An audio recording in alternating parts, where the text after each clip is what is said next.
Magandang araw po sa inyong lahat. Ngayon po ay March 16, 2025. Ikalawang linggo sa panahon ng Kwaresma. Muli, welcome sa inyong lahat sa ating pagpapatuloy ng ating social media apostolate na Salmot Salita. Nayahan ko kayo na patuloy na makibahagi sa ating apostolado o mission sa larangan ng social media.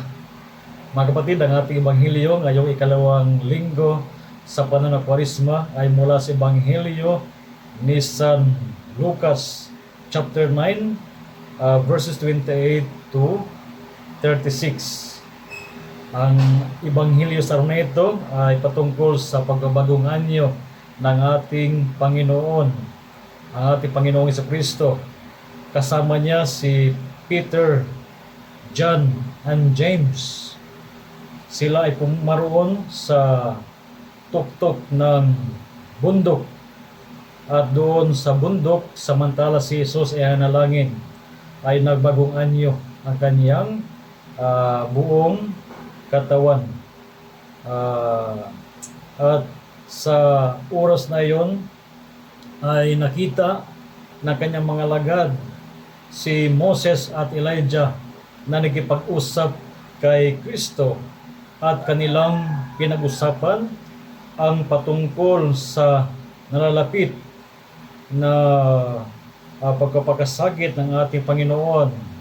Moses and Elijah who appeared in glory and spoke of his exodus that he was going to accomplish in Jerusalem. Peter and his companions had been overcome by sleep, but becoming fully awake, they saw the glory and the two men standing with them. At sa pagbabaguhan nyo ng ating Panginoon Kristo, ang mga alagad ay nakarinig mula sa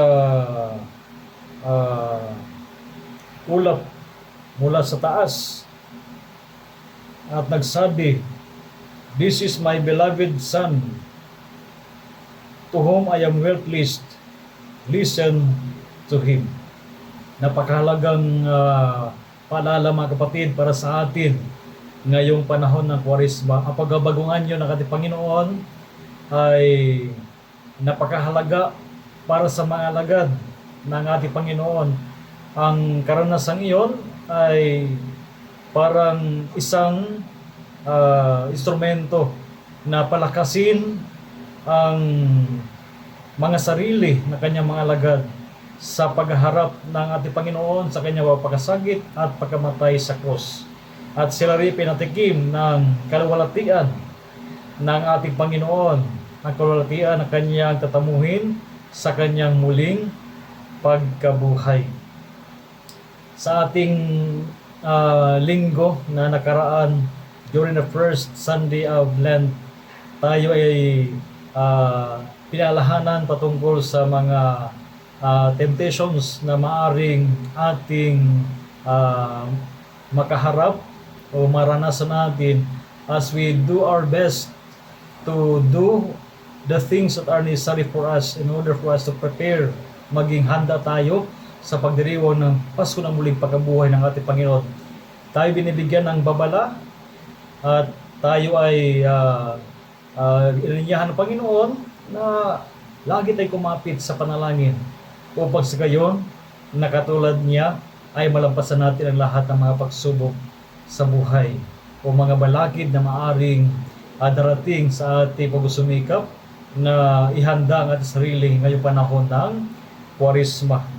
At sa linggong ito ay maaari tayong inaasahan na sa magitan ng mga gawain sa panahon ng Kwaresma, ito ay maghahatid sa atin ng pagbabagong anyo ng ating sarili.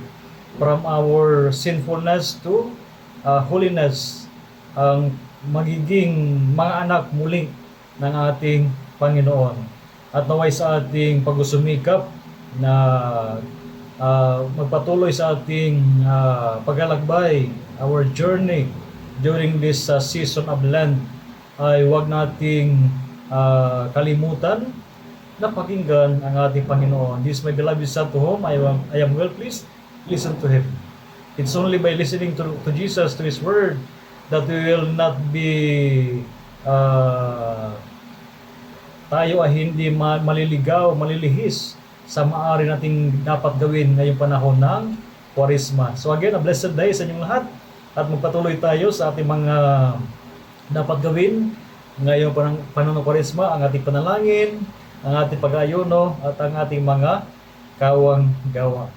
So again, a blessed day at inayahan ko kayo na ibahagi ang ating napakasimpleng Salmod Salita video sa ating mga kaibigan sa larangan social media.